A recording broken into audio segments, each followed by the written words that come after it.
Assalamualaikum warahmatullahi wabarakatuh. Kali ini kita akan belajar tentang bab fungsi yang diajarkan di kelas 10. Nah, untuk sebelumnya Kakak juga sudah bahas materi fungsi untuk kelas 8. Jadi ini untuk yang kelas 10 setidaknya sudah dapat materi dasar dari kelas 8 ya untuk fungsinya. Jadi di sini Kakak tidak akan bahas terlalu banyak untuk materi dasar fungsinya karena Kakak rasa di kelas 8 sudah pada dapat materinya ya. Jadi di sini Kakak akan membahas lebih ke lanjutannya dari materi kelas 8. Di sini tentang fungsi komposisi dan fungsi inverse. Oke, kita lanjut saja.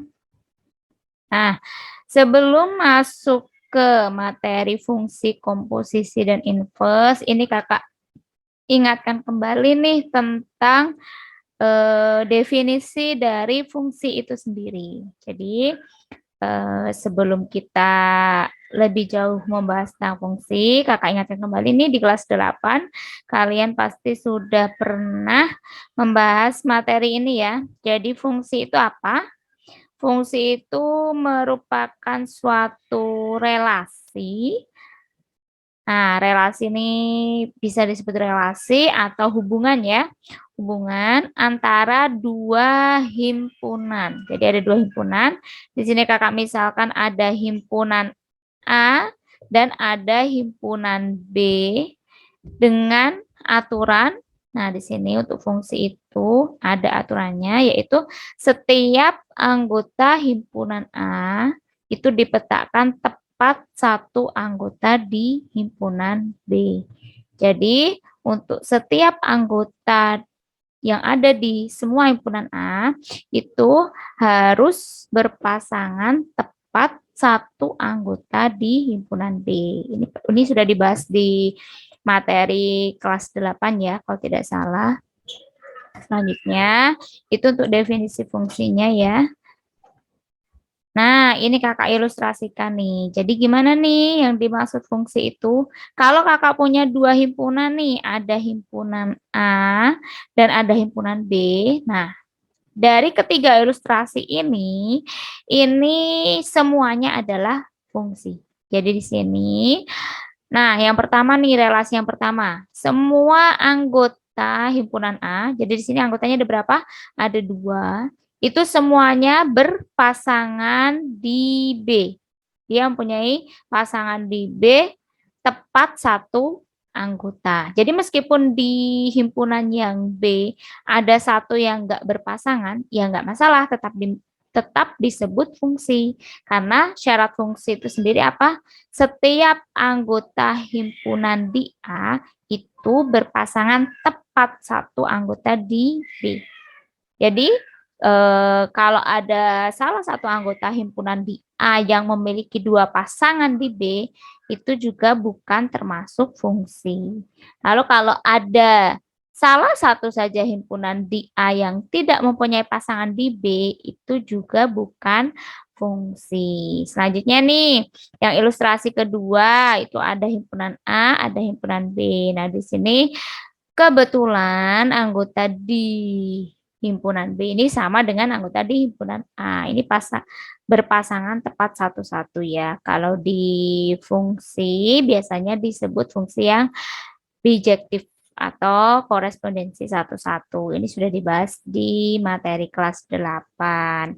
Soalnya yang contoh yang selanjutnya, ilustrasi selanjutnya nih, anggota himpunan B itu lebih sedikit dari anggota himpunan A. Jadi ada anggota himpunan B yang memiliki dua pasangan di A. Ya tidak masalah, ini tetap disebut fungsi. Karena syarat fungsi itu apa? Syaratnya yang setiap anggota himpunan A itu harus tepat berpasangan satu anggota di B. Jadi ini anggota di A semuanya punya pasangan dan tepat satu ya. Nggak ada yang memiliki pasangan lebih dari satu. Ini syaratnya, ilustrasinya seperti ini. Untuk notasinya seperti apa? Nih biasanya ditulis kayak gini nih. F titik 2X, lalu ada garis panah 3X plus 1 contohnya ya. Ini dibacanya seperti apa? Fungsi F memetakan nih, tanda 2 ini biasanya dibaca memetakan X ke ini, nah maaf, ini fungsinya 3X plus 1. Ini untuk notasinya. Kakak kira untuk perkenalan fungsinya ini sudah cukup, hanya mengingatkan saja materi kalian di kelas 8.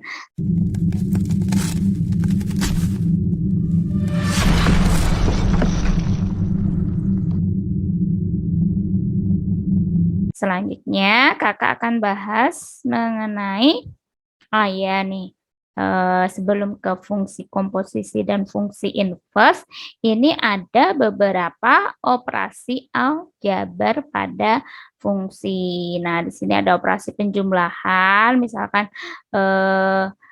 fungsi F dijumlahkan dengan fungsi G, X. Nah, ini bisa kita kerjakan sendiri-sendiri. Fungsi Fx kita jumlahkan dengan fungsi Gx. Untuk pengurangan juga sama, fungsi Fx dikurangi fungsi Gx. Untuk perkalian juga sama, dan untuk pembagian juga sama. Ini aturan operasi aljabar pada fungsi. Nah, selanjutnya untuk fungsi komposisi nih. Fungsi komposisi itu apa sebenarnya? Nah, di sini fungsi komposisi dapat ditulis seperti ini.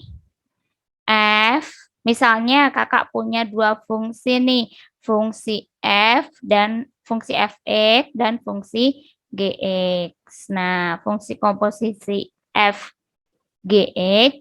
Nah, ini seperti ini. Bisa kakak tuliskan F, ini ada bulatan kecil G, X, atau sama dengan bisa ditulis F, dalamnya Gx.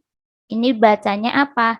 Dibacanya komposisi G, atau bisa dibaca fungsi F bundaran G. Nah, ini F bundaran G. Beda ya sama dot, kadang mungkin ada yang baca F dot GX. Dot itu kalau dalam matematika itu ya kan ada dot produk perkalian ya. Nah, di sini kita bacanya kalau komposisi itu bundaran. Fungsi F bundaran G. Nah, itu bagaimana fungsi F bundaran G? Ini ilustrasinya kakak gambarkan. Misalnya nih kakak punya X, lalu kakak petakan ke fungsi G. Jadi fungsi G memetakan X ke GX. Ini fungsi yang kedua ya. Jadi tadi kan seperti ini. G memetakan X ke suatu fungsi apa? Misalnya di sini fungsinya GX. Nah, ini kakak ilustrasikan ini fungsi GX. Lalu fungsi GX ini kakak petakan lagi. Dipetakan oleh fungsi F. Jadi di sini F memetakan GX ke fungsi F, dalamnya apa? GX. Jadi ini kalau kakak tuliskan fungsi F memetakan GX ke suatu fungsi yang disebut fungsi F GX, atau ini bisa ditulis dengan fungsi komposisi F bundaran GX seperti ini ya. Nah, ini kalau kakak tulis langsung dari X ke sini, X langsung ke F GX, itu bisa kakak tulis F bundaran GX, atau sama dengan F, dalamnya ini GX. Nah, cara mengerjakannya bagaimana? Caranya ini kan melalui fungsi GX dulu. Jadi G dikerjakan terlebih dahulu. GX baru nanti yang F, GX. Seperti itu. Ini untuk fungsi komposisi. Selanjutnya,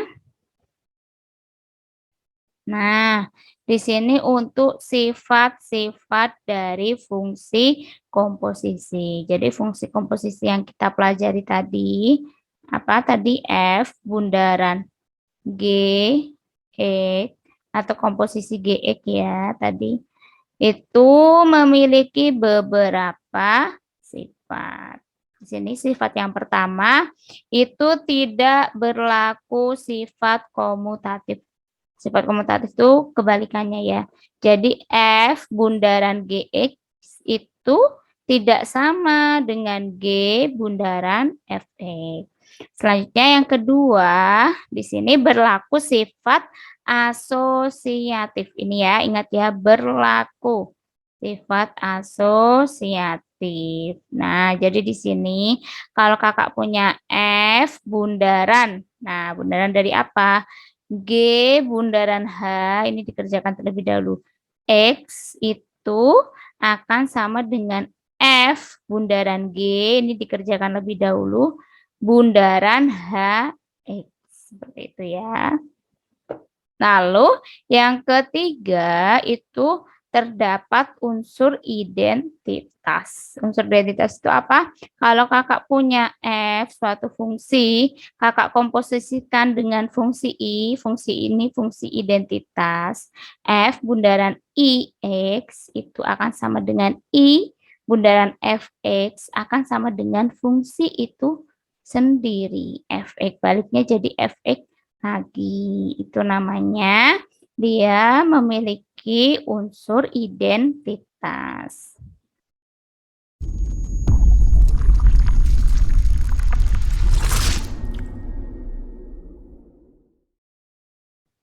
Nah, di sini ada latihan soal untuk fungsi komposisi.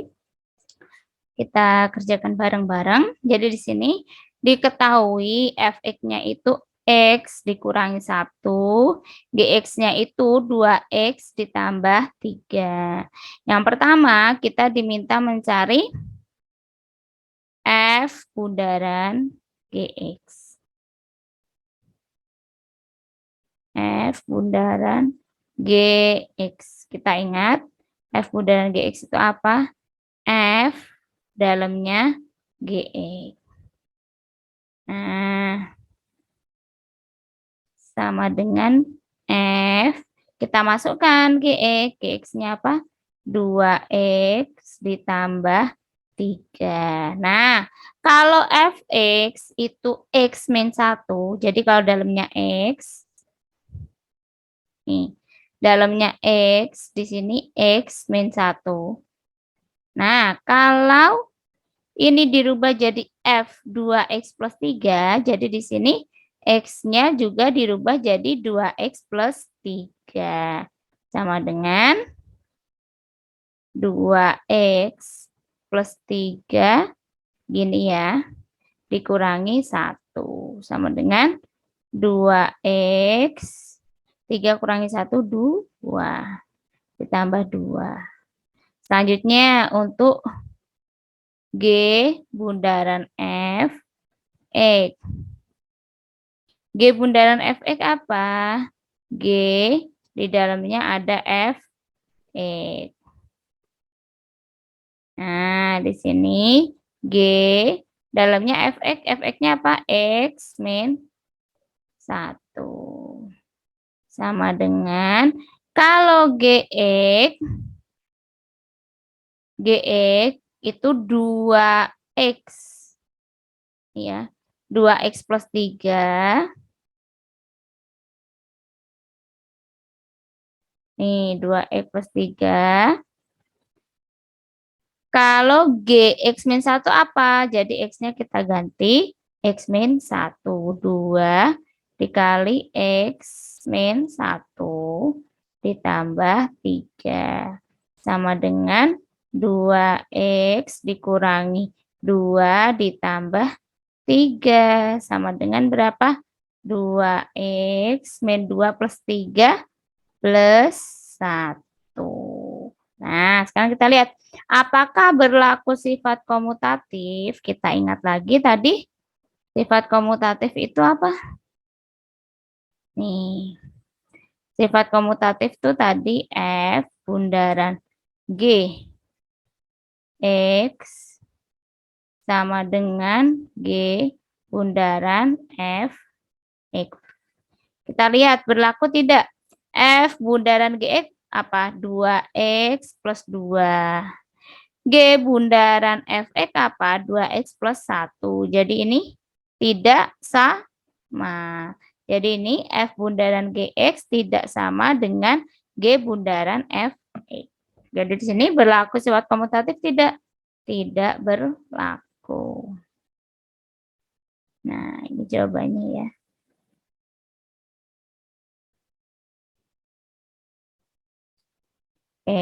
Selanjutnya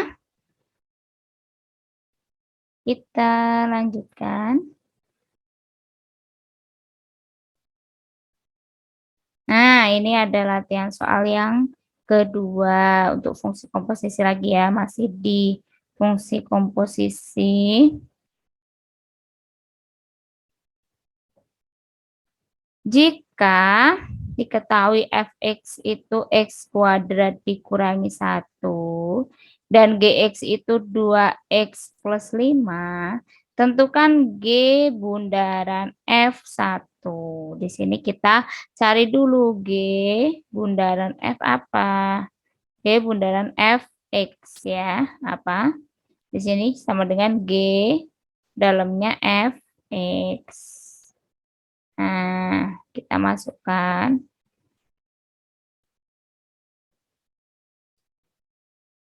sama dengan G dalamnya Fx apa?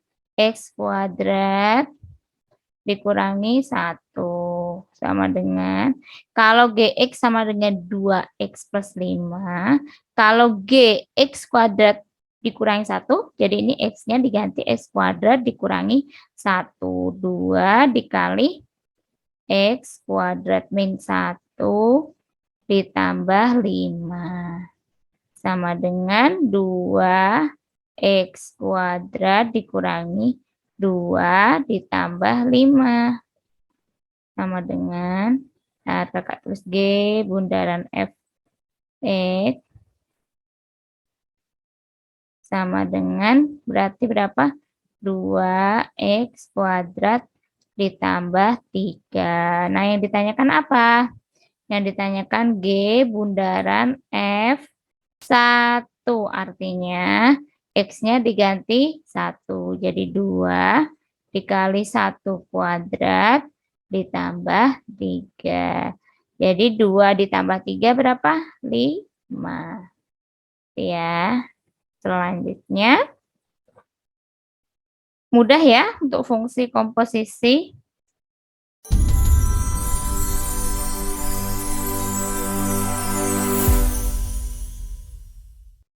Nah, ini latihan soal selanjutnya. Yang nomor 3, ini sedikit modifikasi. Kalau tadi sudah diketahui fx-nya apa, gx-nya apa, kita tinggal mencari f bundaran gx atau g bundaran fx. Kalau yang ini, yang diketahui itu f bundaran gx. Ini ada fungsinya ya, x kuadrat ditambah 2x. Dan diketahui fx-nya x kuadrat dikurangi 1. Nah, di sini diminta untuk menentukan nilai G dari x plus 1. Kita coba bareng-bareng ya. F bundaran G X sama dengan x kuadrat ditambah 2x. F bundaran Gx itu apa? F dalamnya Gx sama dengan x kuadrat ditambah 2x. Kita tahu kalau fx itu x kuadrat dikurangi 1. Kalau f gx dalamnya ini gx, berarti di sini kita ubah x-nya jadi gx. Jadi gx kuadrat dikurangi 1. Gx kuadrat dikurangi 1. itu sama dengan X kuadrat ditambah 2X. Satunya kita pindah ruas, GX kuadrat sama dengan X kuadrat ditambah 2X ditambah 1. Nah, ini kita faktorkan ya. Berapa nih faktor dari X kuadrat ditambah 2X tambah 1? GX kuadrat sama dengan, ini berapa kita faktorkan? Jadi X